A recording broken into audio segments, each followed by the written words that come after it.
And welcome to everybody for, I think it's our third learning circle. Today is the 7th of June 2007 and it's 4 p.m. here in Melbourne time, and obviously different for those of us joining from different places across the state. Very warm welcome to my colleagues, Sandra Wiltorton, who's calling in from Broome in Western Australia. Thanks, Sandra. And Marilyn Palmer, who's joining us from Bunbury in the southwest of Western Australia. So thanks very much to you two for joining in. Fantastic to have you here, of course, and help us all with this really important conversation. I'm just going to try and share my screen and make a start on the PPT and see how we're going. Can I just have a little check-in? Hilary, I can see you quite clearly. Is my screen showing okay for you? Perfect. Excellent. So I guess here we go. Welcome and thank you to coming to the Learning Circle. We want to talk today about eco-justice and activism. Some very important things that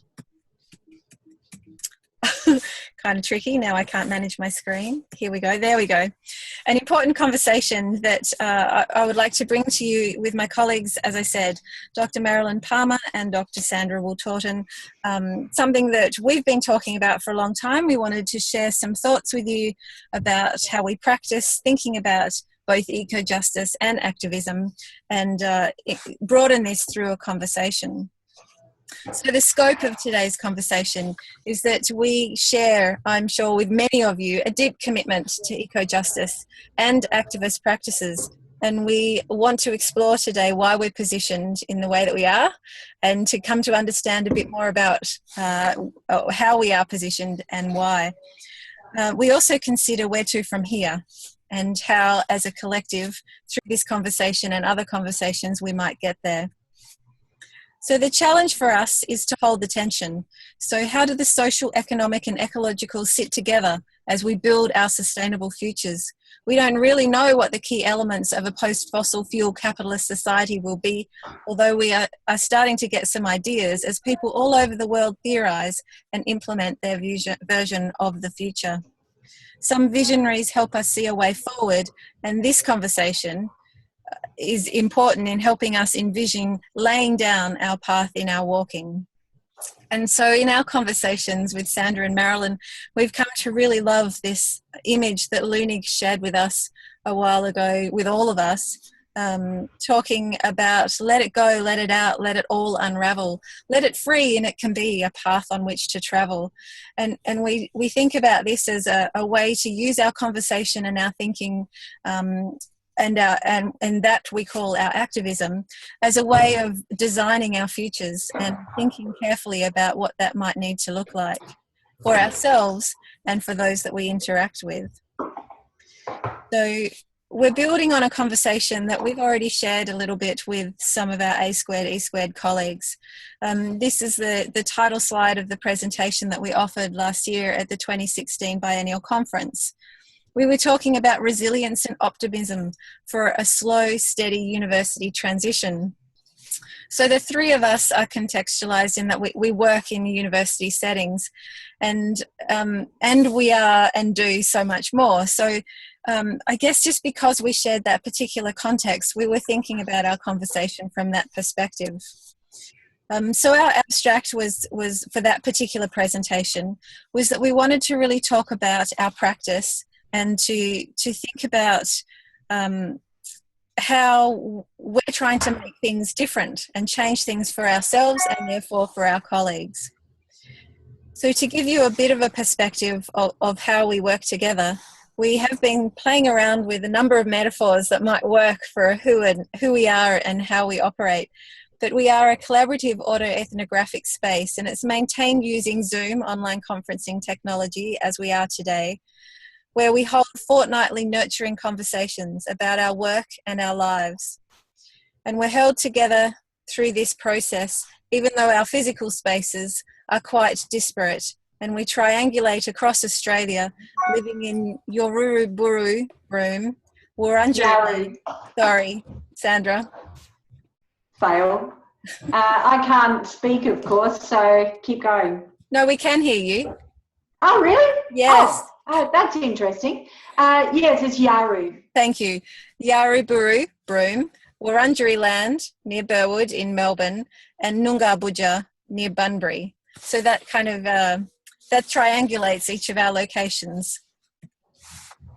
So what do we do? I guess our intent for this part of the learning circle is just to share with you some of the things that we practice, and then to use that as a platform for all of us to engage with these important ideas. So we use scholarship and thinking that's come from a number of people from a number of different walks of life around the world to prompt us and promote us to think in different ways sometimes, and to feel supported and resilient in some of our thinking in other ways. So we have a go at practicing slow scholarship. We think a lot about what that might be and what it could look like. We use one resource called Slow and Tiny Acts of Resistance, or STARS, produced by a number of women, and the reference is included in this presentation, and we'll look a little more closely at what those STARS might be. Whether we agree with them all or not, some of the principles are certainly of interest. We've learned that emotion and relationships are at the heart of resilience to neoliberalism. In fact, they are the Achilles heel as well as the Trojan horse, all in one. And there's lots of really rich conversations about how we play with emotions and use relationships to feel resistant to some of the things that are coming at us in lots of different contexts. We nurture and love one another from afar.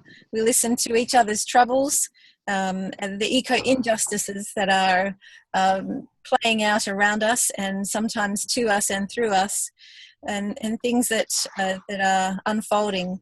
We listen to our troubles, we reflect, we plan, and we write. We use our activist practice to match in with our academic practice, and that's part of what we want to share with you today. And we also support each other to do things, and in our conversation today we will come to talk about activism and what that might mean for us.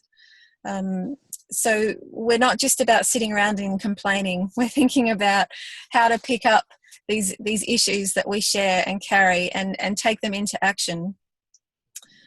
And we use the resources that are provided to us in our work situations to help us think through and change our practices, and hopefully sometimes that of our colleagues as well. And we work to sustain our research, our teaching, our writing, and our community, for ourselves and for other practitioners as well. I've mentioned some of the theories that we're interested in, and this is some of the numbers or some of the ideas that come from Slow and Tiny Acts of Resistance. Again, the document will be attached to the A2E2 website along with this particular PowerPoint, and there's a reference as well. So if you'd like to engage with some of these ideas later or through our conversation, we certainly can. I'm not going to run through this particular list, but I'm sure while I'm talking you're seeing a number of points that you can engage with, maybe some of the practices that you put in place for yourself or for some of your colleagues about how to be resistant and make time for yourself, and maybe slow down and consider your practice in light of everything else going on. Some other great principles that are never very far away from our conversations and our thoughts are those of the permaculture principles. Really the idea of a fair share as we care for the planet and care for people. So again, some really important social, economic and environmental ideas that we talk about and enact in our daily lives. There's some really great writing that comes out of academia. Not all of it is boring theory, I assure you. And this one is a particularly interesting article that we've been quite engaged with lately. Simon Springer has been writing about neoliberalism for a long time, and through a lot of frustration, I think, in really facing up to what actually is underpinning and driving the neoliberal agenda, he's come to realise that it's the simple talking about it that can be part of the problem. And it's the way that we engage with these ideas that really need to have us stop and think and consider. And I'm not going to read through this article, but I hoped that perhaps as I'm talking, you're scanning some of the ideas here and would be interested in sharing this article and having some opportunities to think through some of the ideas. I'll just say too that this article comes from ACME, an international journal for critical geographies. And critical geographers are doing a lot of really great work in the area of environmental education. And so if you are looking for some theoretical or academic or scholarly work to support what you're doing, I certainly would recommend that field to engage with and think about.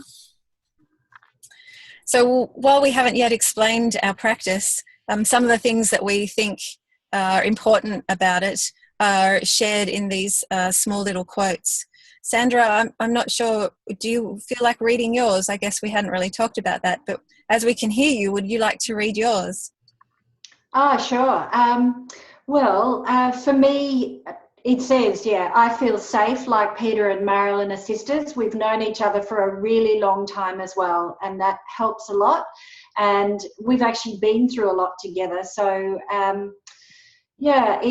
we talk about all sorts of things, but particularly critical theory, and we all come to it from different points of view. So it's really helpful for me. Thank you. I would read my reflection, which is that I feel comfort and strength in our group constantly, but especially when I need it the most. I practice being nurtured and nurturing others, and I take our practice outside of our group. Marilyn, would you like to share your thoughts? Yeah. Just to say, we have played around with bubble for a metaphor as well, but we've kind of given that away. It's just too exclusive. So I do feel the healthiest and happiest and most productive that I have in a long time. I've been in academia for about 30 years, and I really do think it is because of this autoethnographic group. And I'm in another one as well that I share with eco-social workers. I'm a social worker. This is the healthiest and happiest I've been in my academic work for a long, long time. Great, thank you. So our plan, we're slowly revealing to you some of our practice. We feel we're creatively using and responding to change. And even though it's frightening and often we're very vulnerable, we do see a way forward. And there's a term that we have come across and we find is really useful in helping us unpack some of these ideas. Again, it's a Springer idea, is this notion of prefigurative politics. And as we go through our conversation today, we hope that that idea really starts to play out and helps us all see how important understanding the positioning of particular ideas within the systems that we engage in can be really important in how we shape our responses to them. This idea of taking up or being transformative or transformed through process and through our journey is important in terms of focusing on the journey and not just looking for a particular outcome or what the outcome might be. So it's the process rather than the product. And as Lunig reminds us, we lay down the path in our walking. So it's through our activism, through the doing of things, that we come to understand things deeper and better and differently. And for us, that means locating and supporting each other's. And yes, we might have moved on from our metaphor of bubble because it was just too tight into something that's more free-formed and collaborative in how it comes together. So we observe and interact and integrate rather than segregate. Basically, we use the ideas of collaborative autoethnographic fictionalized stories. And it's where we hold ourselves accountable around our empathy in the tensions, and we don't aspire to be perfect. We certainly spend a lot of time sharing with each other things that are going on, and then through discussion collaboratively, and then the idea of fictionalizing and storing the things that are going on for us, we get to see things from a different perspective. And I think it's that freedom to come to understand situations that we're very close to and feel emotionally involved with from another perspective that becomes really useful. And then there's quite a process that we can put around some of our situations that allow us to provide a bit more distance and reflection, and then agency as we come to craft and understand different solutions and different ways of experiencing what's unfolding in our lives. So it's the beauty of the story that's important. We find we like to use humour if we can. We like to check out ideas. We really push to be curious and not judgmental. And we want to avoid overt enculturation where we feel we're being led down a particular path. We're being socially constructed to understand things in a particular way. And we enjoy the support of each other. So we all have stories. And through telling and sharing those stories and finding the points of contact and the similarity and the sort of co-understanding between each of us, that's how we find, I guess, a strength and a different way of seeing and therefore understanding what our experiences are. So we've written about this in an academic setting, and we've published a paper, and it's in press at the moment, so unfortunately we can't actually share the paper with you, but here's the wordle of the paper. And if you look into the words that are shared in this image or representation, you'll see that we cover quite a lot of area, and they're the ideas we'd like to engage with today with you. So we also use acts of activism, and today we are considering is one of our acts of activism where we're reaching out through our networks such as A Squared, E Squared, and connecting with colleagues where we hope to hold the tensions as we come together to really unpack what these ideas around eco-justice activism might be. We want to raise some questions and generate some thoughts about our future and about how we can shape a future together.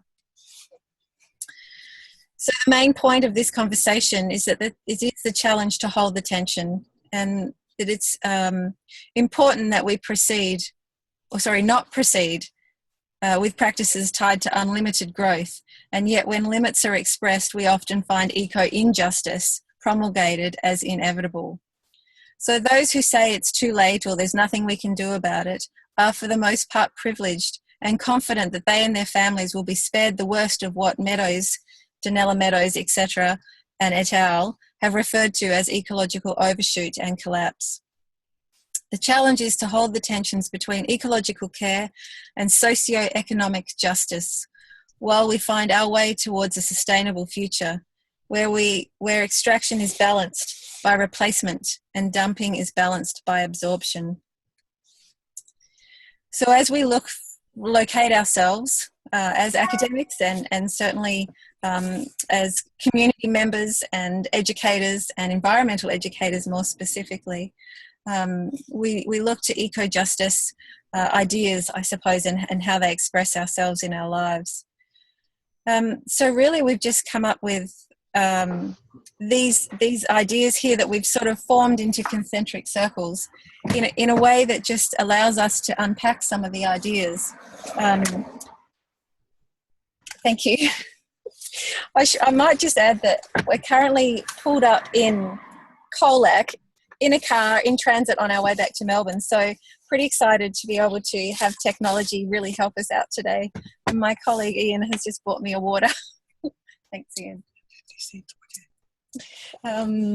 Maybe could I hand over to you, Marilyn, just for a moment to talk us through this particular image. Is that okay? You're muted, Marilyn. Hello everybody. This idea of concentric circles is one that we're all familiar with. I mean, in social work we use it a lot. It's using systems theory, where we talk about systems theory and the way in which we can use concentric circles to explore micro, meso and macro layers of what happens. So we're thinking about our Writers 3 is the name of our collaborative autoethnographic group of Sandra, Peter and myself. The classroom is a space, a very close, an intimate space that we find that we can use much more creatively. Well, I've found I can use it more creatively since I've been involved with this group than I ever have before. And like Peter said, the learning circles is another space. Then just moving out to getting us to think about what happens out in the further layer about organisations and structures and communities and our professions and our disciplines, our families, relationships and what impact that has and how those places can be sites for practice as well. And then looking at that wider macro systemic level of neoliberal institutions which are obsessed with consumption and growth. And I think one of the things about us, the three of us talking, is the way in which we've been able to share stories and see the similarities about what's happening in neoliberal universities and the way in which they've they've changed and morphed and enculturated in a particular direction, which I don't think any of us find very helpful. And it's nice that our typo says pleases. Yeah. Thank you. Okay, so do you want to do this one too, Marilyn? Yeah, I can do that. I guess this is what, without wanting to kind of get into really unhelpful binaries, the idea is that the opposite, if you like, of what we're talking about is for the three of us at various times has felt this incredible constraint of inactivism.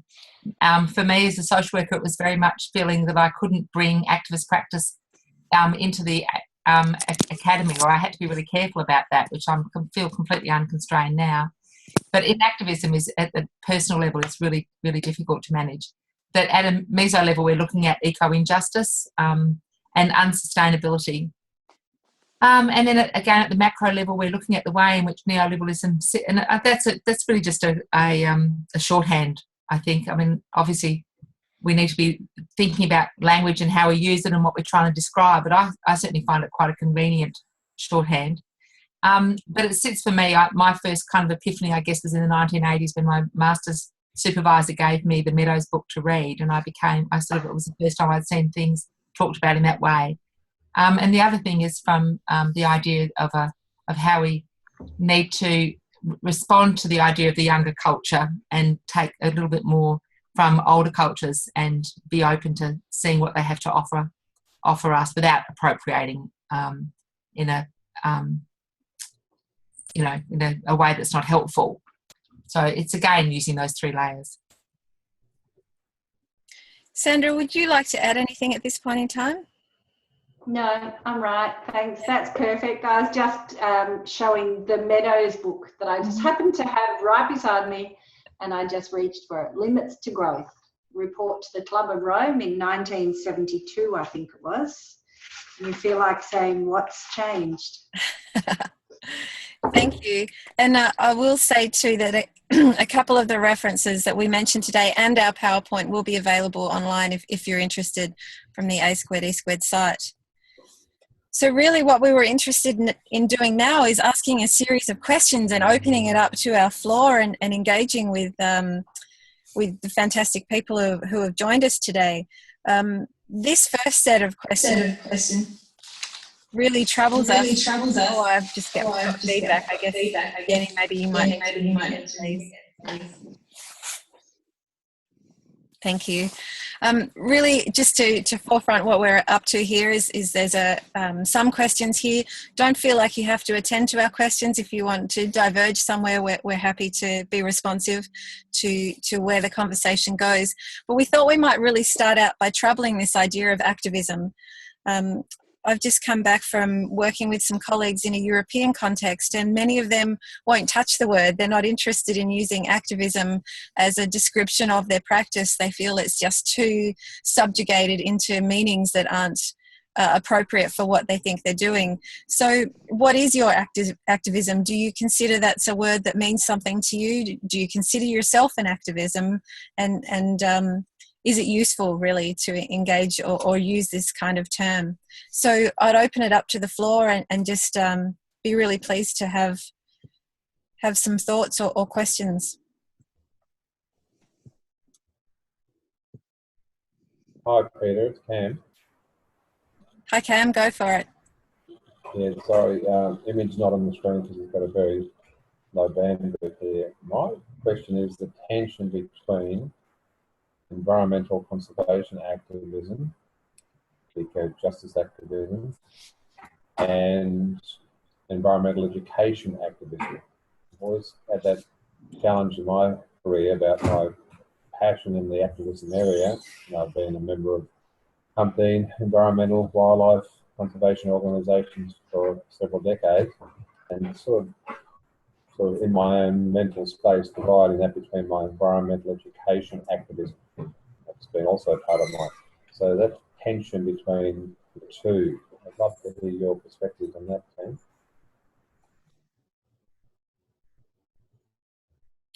Thanks, Cam. So you're asking about how do we hold the tension in terms of different ways that we can be undertaking an activist practice? Yeah, probably the critical one in that subset, that overlap, has always been that challenge as an environmental educator.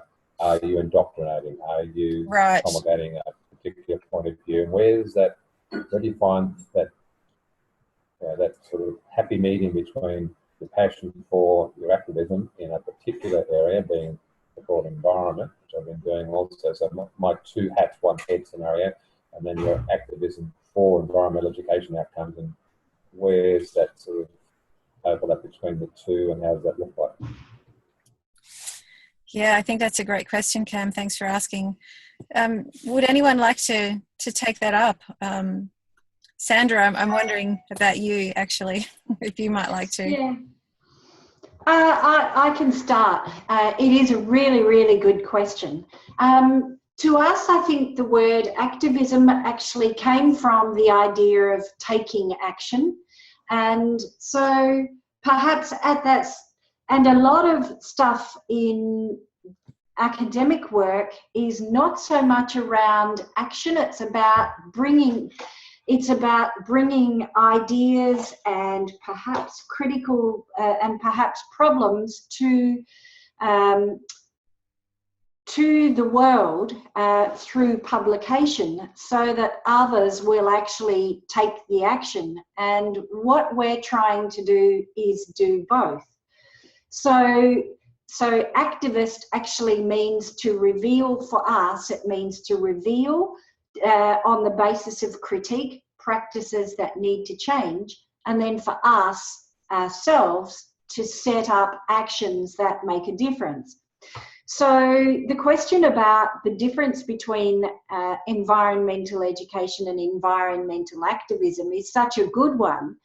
And I'll just put to the side for the moment the question of indoctrination. Environmental education is about teaching people and transferring ideas, I think, and teaching kids practices. The activism is when you and the kids do things together that actually create change. So there's this, there's an area where there is a huge overlap, but there is also an area where both are distinct. So I don't know if that answers it. The other one about indoctrination is that we live in this is a really interesting one, and every single person will have different views about this.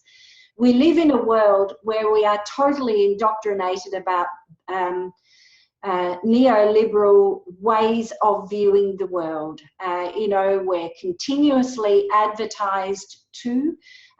We live in an institution, in the case of academics, and in schools, in the case of educators, where there is indoctrination all around them about the way this neoliberal world works and where it benefits economics and the privileged to the detriment, actually, of others. So in environmental education, I don't know, from my point of view, is not and can't be indoctrination, all the while it's not mainstream. If it is mainstream, then wouldn't that be nice to be indoctrinated by environmental education? But what we're teaching kids is practices to bring about a better world. So that's my view on that one, and it's such a good one. Thanks, Sandra. Marilyn, I wonder if you have some thoughts.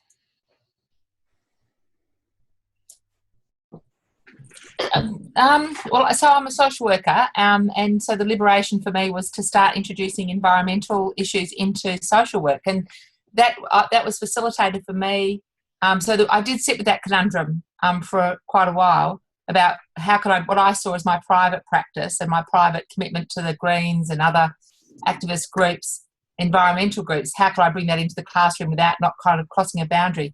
Thankfully, social work, there was, this is that, I know the 100th monkey idea is a bit out there, but the idea that ideas bubble up at the same time. And so the code of ethics for our discipline changed and recognised that social workers, it was a bit pointless being a social worker and worried about people's well-being if the environment was going down the toilet. And so that I really, at that point, I became really confident to start in putting the natural realm and the idea of the natural realm and its significance at the basis of all the units that I teach. And that took a bit of creativity, but I've managed to do that. So I agree with Sandra in the sense that I don't think the idea of indoctrination, I think, is something that's used to kind of silences. But there is a point where, like, for example, you know, and we make our own judgments about the boundaries, about what might look like indoctrination.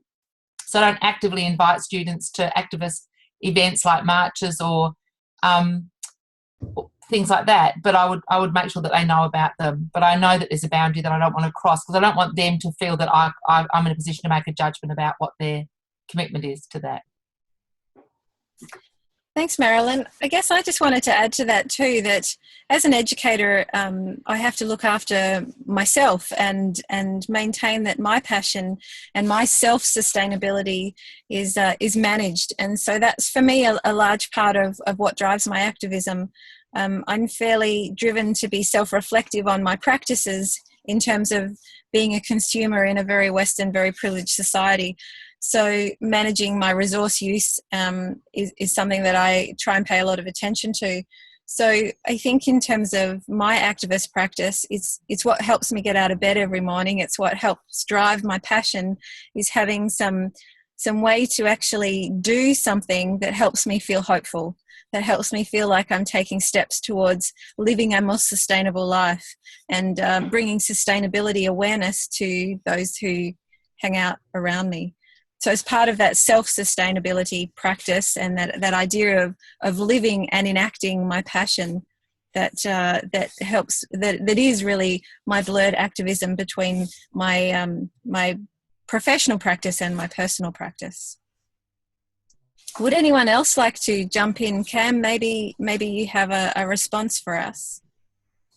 Yeah, just quickly, classic example was on Sunday, up at 6:30 in the morning, 7 till 7 at night actually, for World Environment Day, and I'm president of the Darling Downs Environment Council, so I was asked to speak on the stage. But I was very conscious of the fact that we also had our environmental education band there with all our artefacts and displays and the same events. I actually purposely didn't wear anything that would brand me as being principal and president. I sort of kept that divide there, but I'm still the one person, so I'm always conflicted around those two hemispheres of one's world, between your environmental activism and environmental education. But also the other thing, Sandra, too, it's about activism for environmental education.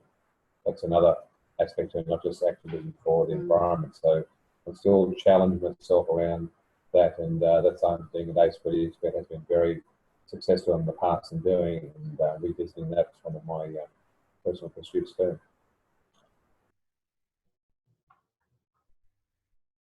Thanks, Cam. What about those guys we have in TAS, the lovely big group sitting around a table? Are you having some conversations about activism? Well, no, we're not. We're just listening at the moment. Would you like to have some conversations around activism? Hillary, I've got you. I'll come back to you right away.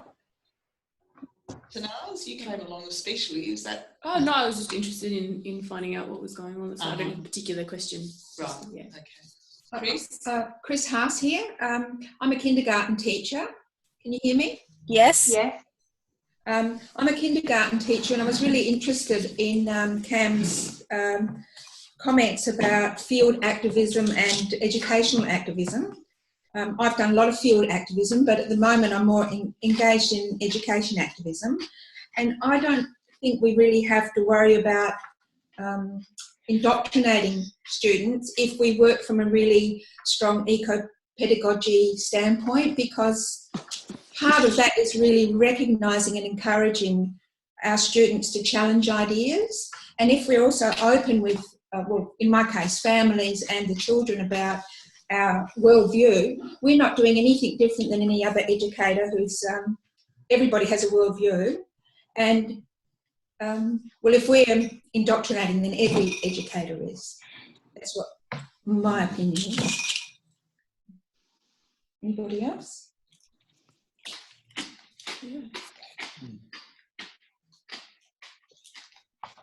It's Mark here. Hi everyone. Thanks very much. This has been very interesting. I'm on the phone from work. We're in the middle of a nasty storm, so I didn't get home. When I've been searching for some images that might, or some diagrams that might help us. When we think of various words of how we engage with people in terms of influence or advocate or, or becoming an activist, some of those words have a politically palatable interpretation and some don't. And it just so happens that the word activist and activism has that politically, unpalatable expression.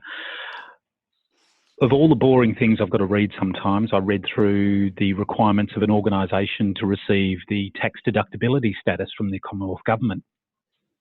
And one of the things that we're not allowed to do as an environment organisation is be environmental activists. Now, I'm kind of thinking that if you're a teacher taking kids out to plant a tree, investigate the local pond, you're actually and you're creating activists, people who will take action for a purpose. So I think we need to perhaps reclaim this area of activism and this word activist, and turn it into something that is positive and embraced, and it's something that we all say, yes, we all need to take action, and we all need to take action for a purpose. So reclaim it, I say. Mm-hmm. Mark, could it be perhaps using the word advocacy rather than activism? Was that you, Jenny? It's hard to see. Oh, I'm wondering whether you could change the word activism to advocacy. I had a discussion with my director about the word advocate the other day. I'm just about to start a new job in relation to climate change, and it had the word advocate in its title. And I said, no, I don't want advocate there. Advocacy is you can influence, but people can walk away from the argument if they want to. So I saw it as a little bit soft. We can put our best case forward, but unless there's some action related to our best case, it falls a little short for my liking. Thanks very much for that, Mark. I think the Sandra, I'm sorry, Peter, we've got another comment from Tasmania. Okay, thank you. Hello, here. I think the term activist has been dirtied and sullied by those in power, and I think we should reclaim it because it's a legitimate form of expression. I don't think we should back away from that. Thanks for that comment. What was your name? Bevan. Bevan, great. Great, Bevan, thank you. I'm wondering if we could go to Hilary, and I know she had some thoughts.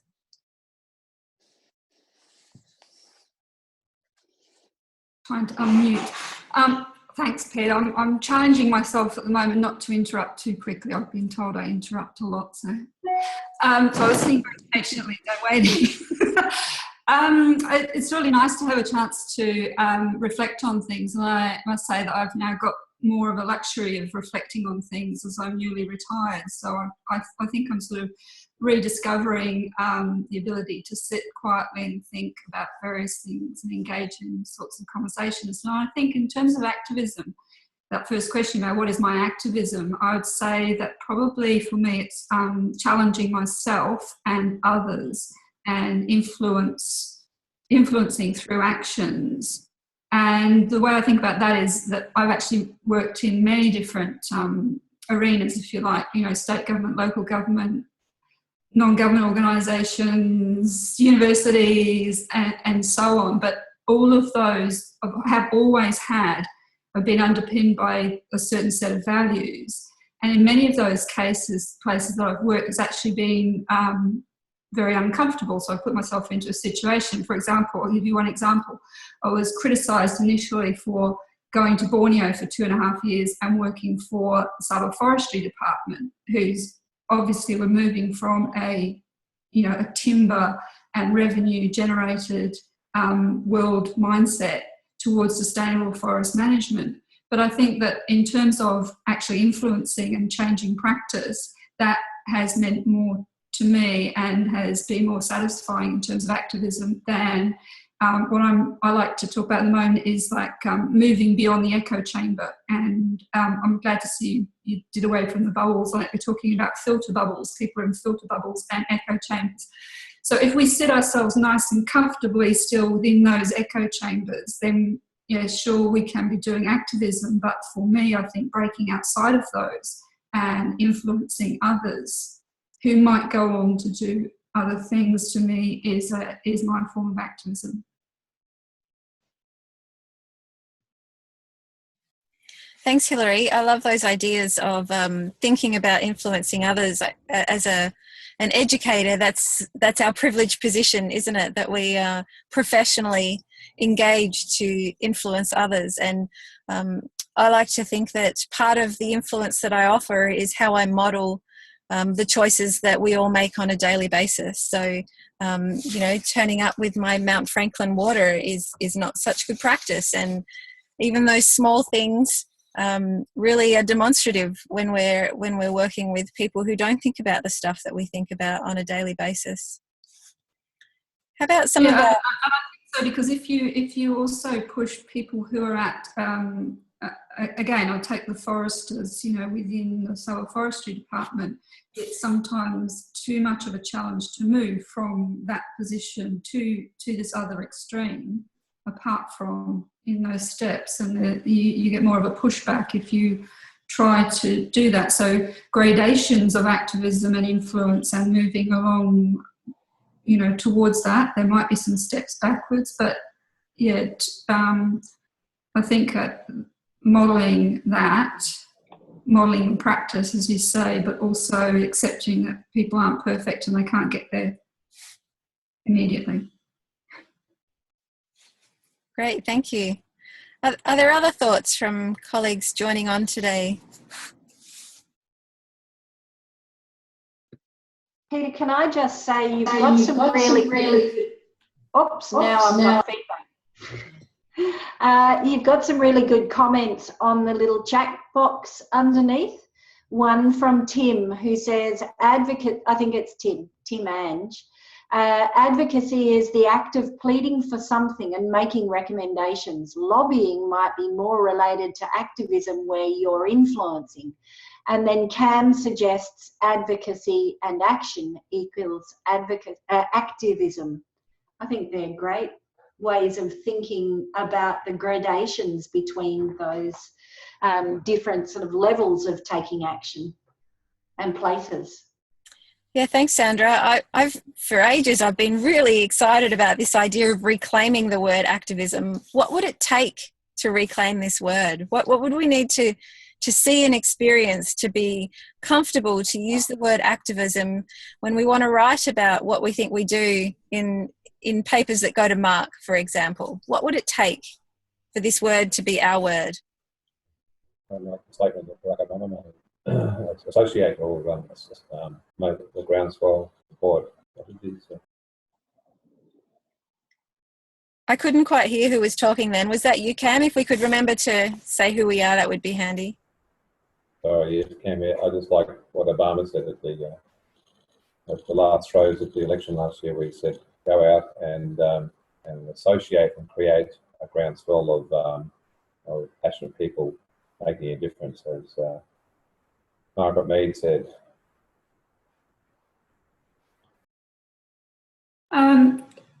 Peter, I'm not so concerned about the terms that we use. I'm more concerned about the actual act, if you like, the act of activism, whatever we call it, and for the very reason that I said, is because if you work in different circles, then if by using the word activism you've got that, then it's maybe not appropriate. So it's sort of using the language that is suitable for the context. So to me, I call it activism. It doesn't really matter because you've got the questions there. What is your activism? So as long as you are thinking about what it is that you do and in what context you do it, I don't know. I'm not that concerned about having a word for it. I guess it just concerns me, Hilary, when Mark is able to say that when something crosses his desk that looks or sounds or actually is named as activism, that it's problematic. So I think language is really important, and we should pay attention to it. But I certainly agree with you that it's through the doing that we come to understand really what these things mean in terms of how they play out. But that political connection to having any sense of activism be automatically othered, I think is a real problem. And I think it's something that we as people who have passion around the environment and want to see things change, is that desire for change that needs to have us doing stuff and bringing other people on board with different ways of thinking about how things play out in our society. Sandra, I noticed you wanted to say something.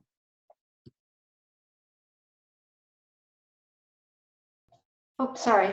Yeah, I think that is a really, really good point. And I think it comes back to your own action in reclaiming the word activism. That in itself is an activist act.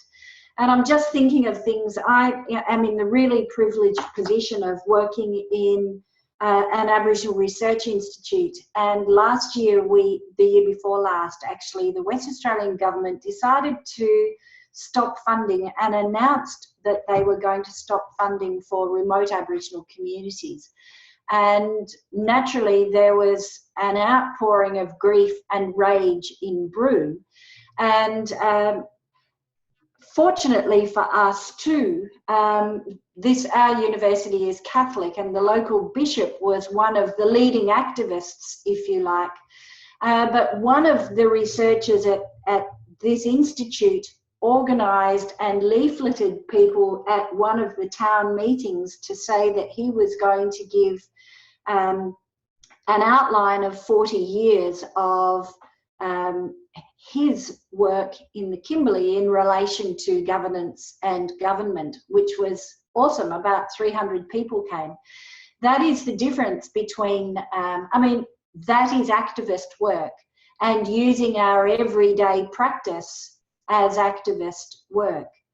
And yeah, for me, it is actually about, I think, as maybe Cam said, and Tim and Mark, to be proud of the use of the word activist and to use it as often as you can, and yeah, to reclaim it and own it and put it into practice. That's what I was going to say. Thanks very much, Sandra. I'm having to scroll through a number of different screens to see if any of you are indicating that you want to say something. So if I miss you, please just jump on and make your comments. I'm wondering, Marilyn, could I throw to you? Is there anything you would like to add at this point in time? Yeah, I think just to say that in some ways, just the idea of taking action, it shouldn't be radical, but it is when you think of the way in which people are seduced to do everything but take action. And so to take action towards a particular goal, I guess I agree with Hilary a bit. I'm not so sure. I think activist for me, it's a identity or a subjective naming around the self, which some people may want to do and some may not. And I know that there's a critique around it as well because it's seen as separate. Because I think it has been intentionally bastardised. I've got no doubt that it's been quite intentional to make it a bad word or a naughty word. But I mean, the idea, I guess we also can always practice counters to that. When people say, oh, you don't want to be an activist, it's like, well, what would you not be? Like if you're not an activist, what are you? Are you a blob sitting, not doing anything on the couch, watching endless copies of endless rubbish on television? So I think there's all sorts of places and ways that you might want to use it, that we just get to determine that for ourselves. So I find I'm much more comfortable writing about activism than I might be saying I am an activist, for fear that when I say I am an activist, it looks like I'm claiming an identity that excludes others who may not want to claim themselves as an activist. Whereas I like using the word activism because I just use it everywhere when it is about taking progressive action towards change. Then I feel much more comfortable about writing about it and talking about activism than I might do about putting my hand up and saying, I call myself an activist. But Michael Flood's work, I think, is really good. It's on one of the references around academic activists. And I think that's essentially the point that he's making, that when you're an academic who then who then recognises that you're doing what you're doing for a purpose, which is about progressive social change, then that is activism. So that's it. I'm done. That was great, Marilyn. Thanks. I think those distinctions around some of the words are really helpful and useful. So thank you. I might push us on to some of our other questions, and again, the purpose of these questions is just to prompt and promote conversation. And here we're moving slightly away from troubling that term of activism and being an activist, and coming to understand ourselves in these, our own role in these practices, to now think a little bit more about some of the things that we do. So what are the things that trouble you about the world? What do you think of as eco-justice or eco-injustices? What are the things that are troubling you in the environment? How do you think about the limits of growth? Is Earth a finite system? Having to move things around my screen. Where is the eco-justice in your workplace, home, community, and where is it needed? And what are you doing about it? So what are your thoughts about some of these questions?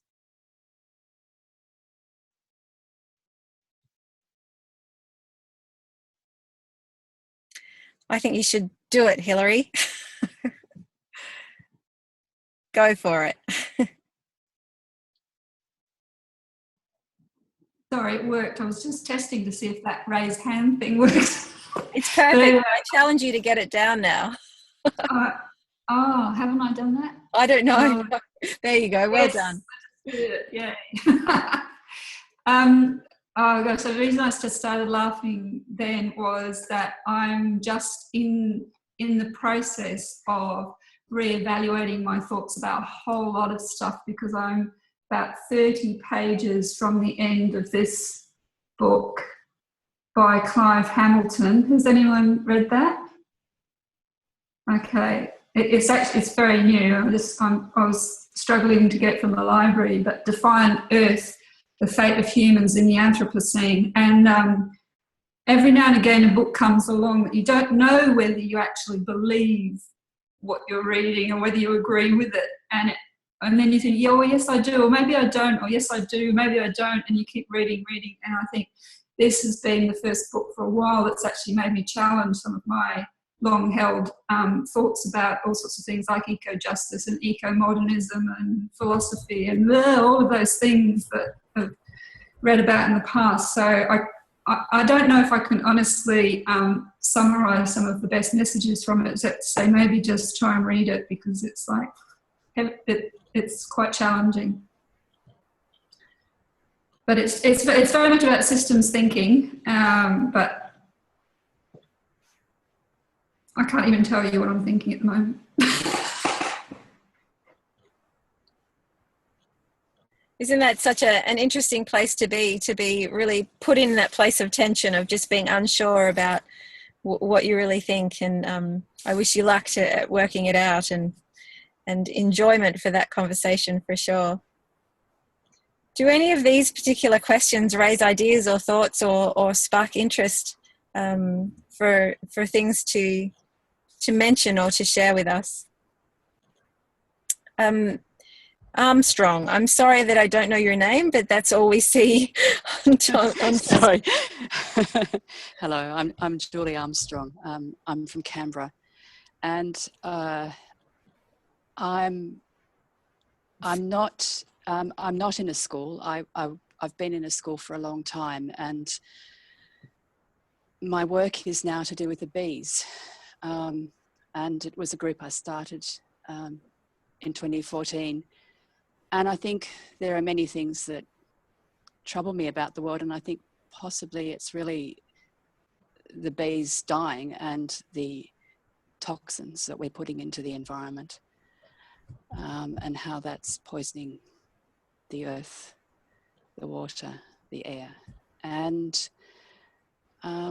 really the message that we're working with as a group, which is really, really exciting, because we've got a group of people who are working in many different ways, including young people. We've done all sorts of different things, creative, artistic. Pardon? Cam's mute has come off. That's all. Oh, okay. Cam, we can hear Okay. you. If you could go back on mute, that would be helpful. Just keep going, Julie, if you can, please. Okay, so it's really, it's about the way we grow our food, sourcing food locally, sustainably, reducing pesticide use, sourcing plants that have not been treated with pesticides, but also planting bee-friendly plants, pollinator plants in our gardens, in our communities, and starting to lobby government about it and working with developers. So it's not awesome. I don't want that. I'm not happy. I think it's a message that is positive because it empowers people to make a change, and it's quite fascinating just talking with people in supermarkets, in the street about the bees and what flowers you have in their garden. So it's a very simple message, but it's also a very big one. Thank you. Thanks, Julie. Really appreciate that, and certainly appreciate your sense of the idea that working with a group is really important. And I know that's the kind of the basis of what we're sharing with you today, is that a lot of the strength that I feel in the practice that Marilyn and Sandra and I have been talking about today is the fact that we have each other to bring these issues to, and to really share in a very personal way some of the things that confront us. So I love the idea that you have found an idea that's troubling you, and then found colleagues of all different kinds to really engage in the idea with you, and the fact that brings a variety of action that can come from a diverse group of people coming together around a single issue is beautiful and fantastic. So thanks very much for sharing. Are there other thoughts? And I know that if you put your hand up, it makes it easier to see if you've got comments to make. So any other thoughts? Hello? Hello. Herman's got something to say. Can you hear me? Yes, definitely. Yes, definitely. Good. Look, what I think about when I see the word eco-justice is the way our resources are distributed on a worldwide basis. It's kind of a bit of a luxury almost for people in our privileged position to think about these issues, but people who are starving are not going to be remotely interested in the immediate harm or even the future harm that they might do to the environment. So I think one of the main avenues that we need to pursue is more equitable distribution of resources, and that's very challenging to our society. So that's my first thought about eco-justice. That would probably be the most important thing troubling me about the environment generally. People who are starving are going to just grasp for any short-term solution that will keep them alive. I'll stop there. Thanks, Bevan. I think that's a really important reminder to us that we constantly speak from a very privileged position, and acknowledging that is such an important part of having conversations that are meaningful. Marilyn, I wonder did you have your hand up a moment ago? Yeah, it would just to say, look, I really agree with what Bevan was saying around economic inequality and how significant that is. I mean, as a social worker, for me, that's really what brought me into working around the idea of eco-justice and seeing how if we don't address the economic imperatives and fair share, which is why I think we've been drawn to the permaculture notions around care for planet, care for people, and fair share, because it has to sit at the heart of it, really. I mean, one of the reasons I've been involved in community gardens is because they are a beginning of, depending on what kind of community garden it is, but the one that we've got at the university hasn't got a fence, and what we're trying to do constantly is get students thinking about food is free and what gardening means, and the multiple elements of that, including having plants like borage, which attract the bees and grows voraciously all over the place. And students go, why don't you pull that out? It doesn't do anything. We don't like it. It doesn't taste nice. And then it's like, well, the bees seem to like it, and so it's good to leave it there. So there's opportunities just to educate in a physical space, which is what community gardens allow for. And then to see them as not only a metaphor for how communities can come together, but to really link that to the issue of justice around food. And we've just had that recent experience in Queensland where the council knocked out those fruit trees on the verge. And you hope that will spark people thinking about justice and fairness. And I know that those, we are very privileged in our communities, but it's so exciting to see how these ideas are starting to coalesce around people rescuing food and the importance of food, and that incredible documentary on waste that's been on the TV. So I'm always, because I really feel like there's no hierarchy of what's the most important issue or the right issue. It's really exciting to think that whenever we take action towards a progressive position around equality and fairness and minimising unsustainability, it doesn't really matter what we do. We can just get on and do it, and it's valuable, and surprisingly, or can be a surprise, it connects up with other things. So like I'm now just looking at the issue of universal design around students with disabilities or who are excluded in the classroom in some way, and that's opening up a whole new way of thinking about justice and fairness in the classroom of the university. But I see that as so intimately linked to environmental education and environmental justice that I don't have any problem at all in devoting some energy to that. And it's just really interesting. So yeah. Thanks very much, Marilyn. Hello. Yes. It's Chris here. Going on from what Herman, not Bevan, said, he's called Herman. He was worrying about global injustice, like the distribution of wealth being unequal on a global scale. It also worries me about the unequal distribution or the lack of justice over a temporal scale, so that, for the children that are growing up today and future generations, their chances are so much more limited because of injustice. So I worry about justice for future generations. Anybody else? Thanks very much, Chris. And that's it. Apologies to Herman. And Sandra, I'm wondering if you might like to jump in there.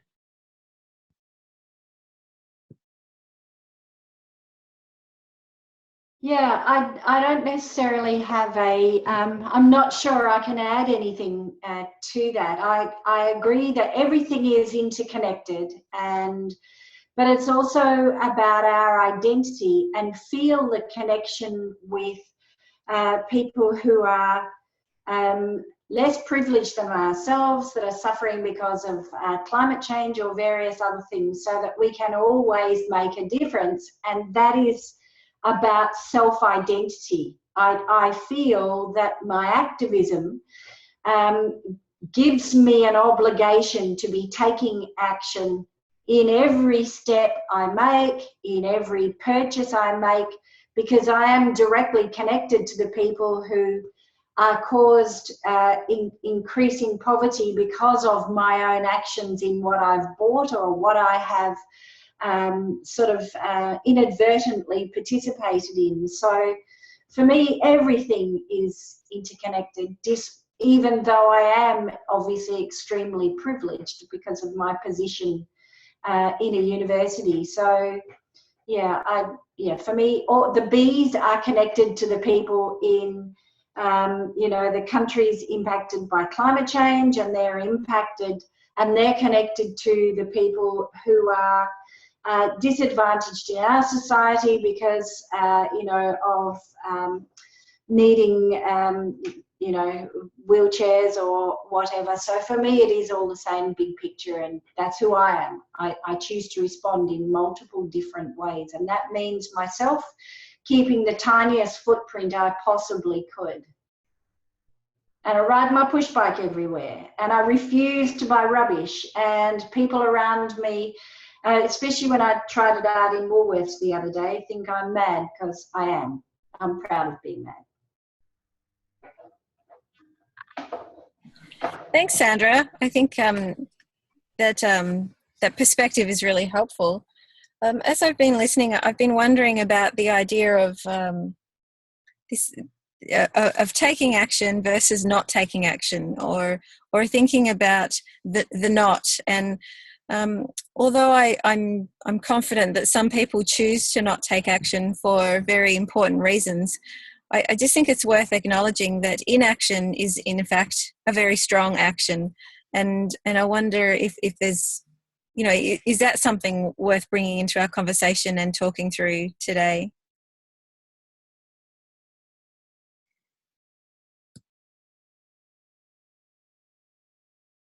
Peter, did you say that inaction is a way of taking action?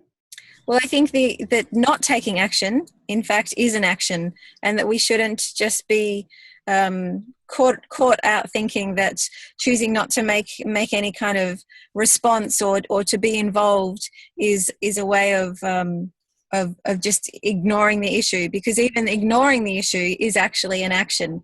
I think acknowledging that is super important.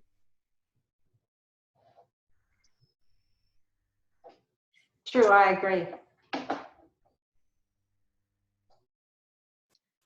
Are there any other thoughts or comments that Hillary? Yeah, sorry, I was just thinking about what you were saying in terms of inaction, because I think, how do I put this?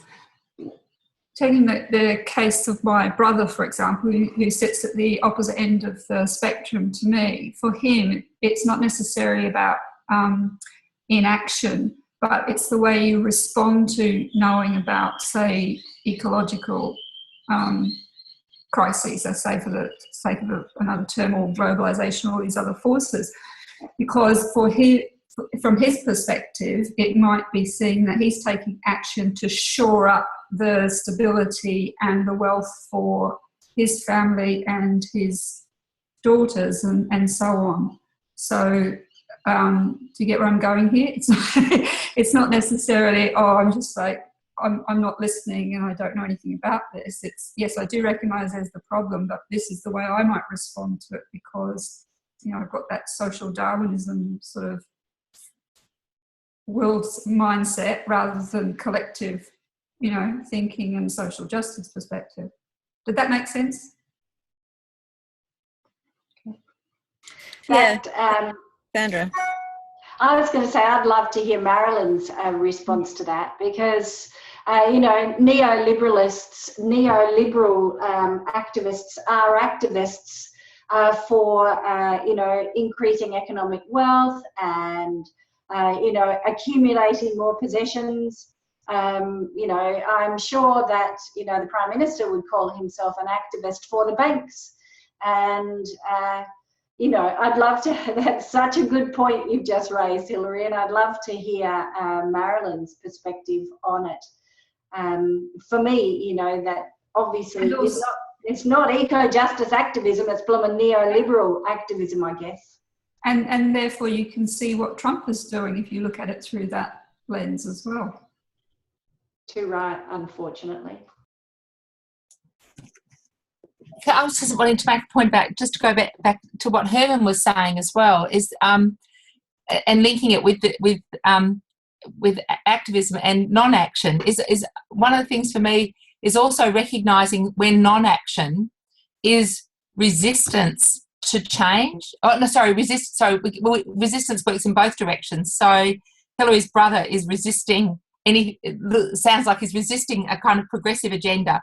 But at the same time, so many people who are impoverished or really, really in dominant situations where they're being dominated, their acts of resistance often go unnoticed. And one of the things we can do around the massive inequality both within Australia and also within countries and between countries is by being alert to activism that's coming through as resistance and respecting that and seeing that for what it is and really siding with those people who are trying to resist incredible domination in their own countries. My area in social work is looking at domestic violence, and it took me a long time to recognise that what was seen as women being passive in the face of violent partners was in fact some very, very sophisticated, well thought out acts of resistance.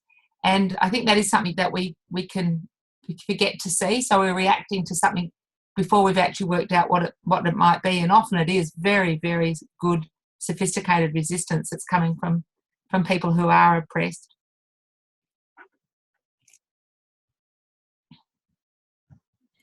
Thanks, Marilyn.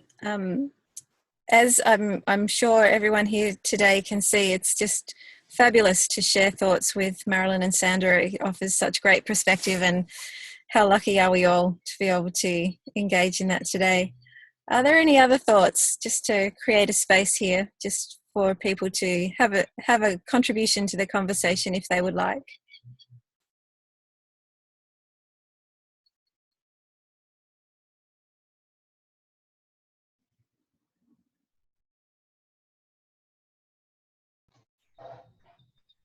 I have spoken too much, but I'm just wondering, so I'd love to hear people's reflection, like as a result of today, what might be different, what little thing is going to change for you.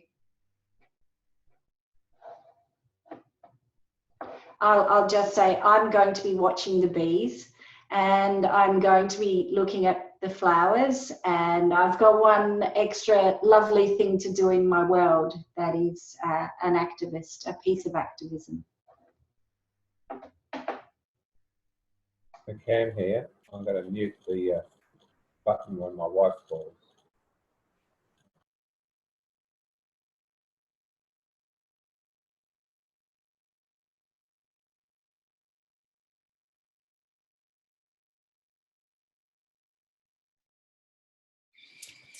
Okay, well, thank you. We have some other prompts here that we brought along with us today, and if you'd seen some of our materials before coming to this conversation, perhaps these ideas are some of the things and prompts that you have already engaged with. So we've made some suggestions in putting this together of things, I guess, resources that are helpful to us to think about either opportunities that have gone before through creating resources to prompt many of us to think about how we consider these ideas, or perhaps take action, or perhaps just see systems operating through different lenses.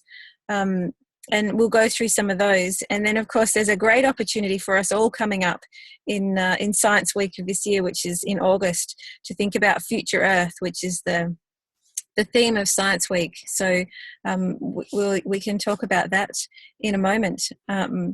I've just put together some of the images that we're familiar with in terms of thinking through Donella Meadows' work. And the DonellaMeadows.org site is just a treasure trove of useful information, activities, strategies, ways of thinking differently about some of the systems that we're embroiled in and engaged in, whether we like it or not. So as you can see, this is something that many of us engage with lots. Sandra was able to pull the book off her desk today. So such a nice reminder that these tools are available to us, and sometimes it's just important to take the time to engage with them. Is Donella Meadows still alive, and where is she from? Over to you, Sandra. No, Marilyn's right. My book was written in 1972. I know she was alive in 1990. Marilyn, do you know the answer to that? No, both Donella and Dennis Meadows have passed away. They're American. I think they were physicists. They did the limits to growth came out of their early modelling about sustainability and just how impossible it was. But the other document, which is really valuable, is the 9 points of system, how to change a system, and basically they're number one. You know, they say you can twiddle around with the numbers all you like, but at the end of the day, you have to change the paradigm. So they were using that word long before it became popular. But they did, the book was, The Limits to Growth was revisited in 2005 by one of their colleagues who wrote with them in that original book. And he is still alive and is still writing. And his name's just gone out of my mind, I'm sorry. So the third person who was involved in writing with them is still going and still writing. Thank you. Didn't she die in about 2001 or 2 or something? Yeah, who says that? I think so. Yeah. Thanks for that. And I think what the idea of changing the paradigm does is remind me to move on to this slide. I hope that you're familiar with the Story of Stuff resources. If you go to the Story of Stuff website, one of the final movies that they've made lately is The Story of Solutions. And I say lately, I actually think this has been out for a good couple of years, probably 3 or 4. But The Story of Solutions acknowledges that we need a change in paradigm to be able to see a different kind of future, as Marilyn has just pointed out. And what I liked about The Story of Solutions was that in a very easy way, we're offered some engaging ideas that can help us see things differently and help us see our place in how we might engage with ideas differently and through our own actions. So I guess I encourage you to think about these resources. If anyone wants to share some thoughts, that'd be welcome.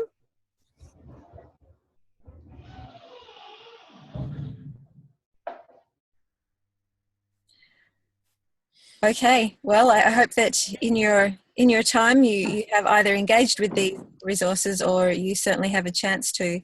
I wonder if anyone's come across Charles Eisen. Oh, I'm sorry, Hilary, go.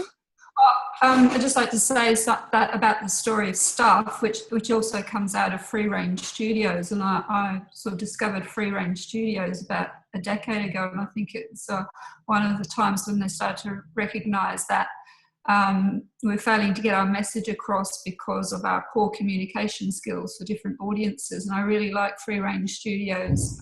They get involved in all sorts of campaigns for social action, so they don't take on campaigns that are that are not in eco justice, but they've got some other great materials that they've put out, and in supporting Annie Leonard through The Story of Stuff, and so that also go to Free Range Studios and see some of the other things that have been put out in the area as well. Thanks, Hilary. That's really helpful.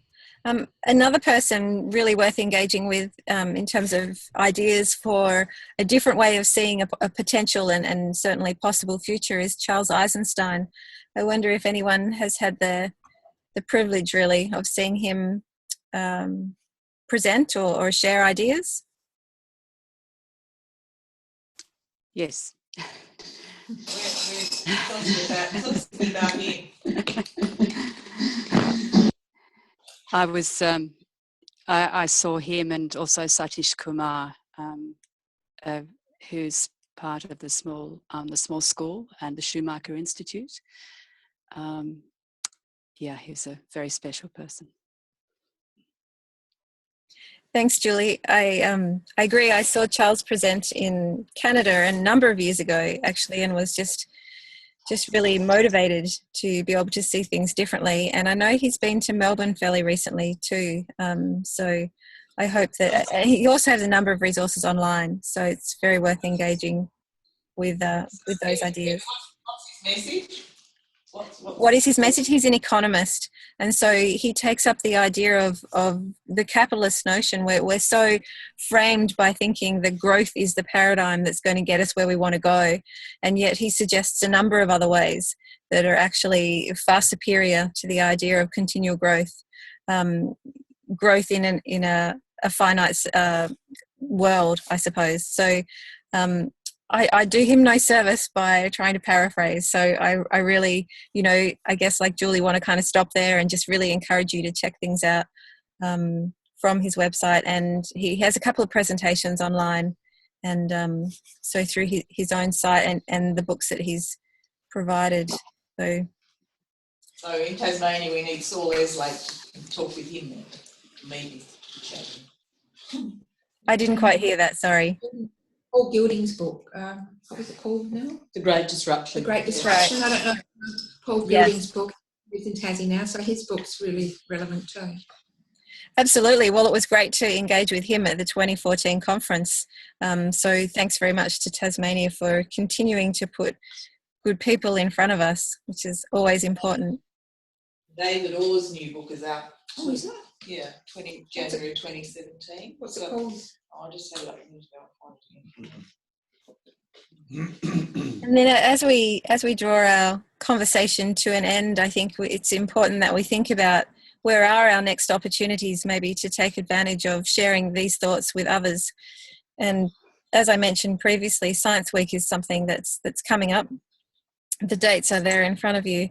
And we have, I'm hoping we still have Ange with us today. I'm wondering, Ange, if you would like to have a bit of a chat about some of the resources that have been prepared to support people to think about future Earth in that particular time. Yeah, as the author of National Science Week's new resource book of ideas, you'll find that I've used something called a solution fluency, and this is an opportunity for students to actually define their challenge that's set out in a scenario.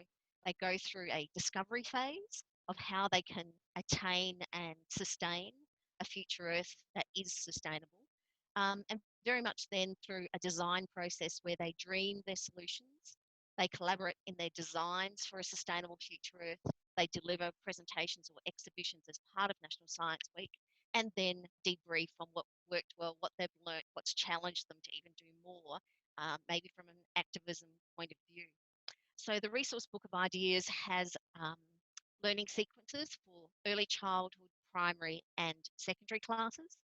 And in the secondary section, what I'm really, really thrilled about was the number of startup companies that I was able to engage with and find out about the amazing things that they are doing in the sustainability space. So if you want to check out at least the rear section for some startup companies that are doing wonderful things from a service learning point of view, some with schools, some with communities, but obviously these businesses are really looking to achieve a sustainable Earth as soon as they can. The Science Week journals are perhaps something different as well this year. We have an early childhood journal that's very, very beautiful. So even if you're in a preschool centre or in a kindergarten, kids can look up in the sky and describe what they see on future Earth, look underground, listen for what they can hear on future Earth. But it very much goes into taking action for sustainable ways of using resources that Herman was talking about. And there is a secondary and a primary student journal as well that very much uses the solution fluency as a guide for students to document their ideas. And of course, there's the poster. Posters should have arrived in your school in the recent weeks. And on the rear of this poster are all of the sorts of activities that state and territory science teachers associations and community groups are undertaking to celebrate their visions for a sustainable Earth during National Science Week in August. Yeah, I'd welcome anyone's feedback on the resource. It was something I thank Peter for her contributions to it when we're in the drafting stage, and also to Sandra in the Northern Territory, because what I've tried to do is reflect what is happening right now in case studies. So there are some lovely case studies that describe what schools, what community groups are doing across the country in this space. So yeah, thanks for the opportunity to describe what my latest work has been. Thanks, Ange, and I hope everybody has a chance to check those things out and provide some feedback to Ange. As she said, I'm sure she'd love to hear. There's just some information. Sorry, I could have moved forward to help you out with some of those ideas, Ange, but certainly lots to engage with and think about there. And I know one of the resources that comes up when you're engaging with this material is this one here in particular, futureearth.org. So I think this just prompts me to remind us all that There are lots of people out there engaging with these ideas. We're certainly not alone. We are, however, some of the privileged few who get to talk about this kind of thing an awful lot with others. So it's so important for us to feel like we have community and that we have supports and can enjoy conversation about these ideas. And so with that thought, I would like to share with you some of our resources. I guess they'll certainly be available by the website, but I'd like to say thank you. Thanks very much to Sandra and Marilyn. Perhaps you would each like to have a closing comment.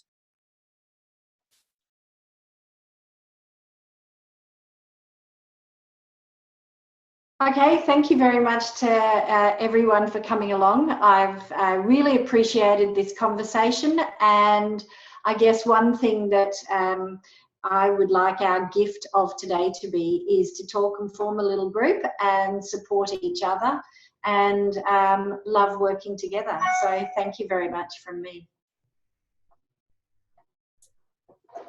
Likewise for me, one of the things that is just so exciting is to see every day new people kind of getting these ideas and getting it and deciding that they want to do something, or that they can do something, or that they're already doing something. That's what's so exciting with students, is when they realise, they go, oh, I do that. And it's like, yeah, that's activism. That's fantastic.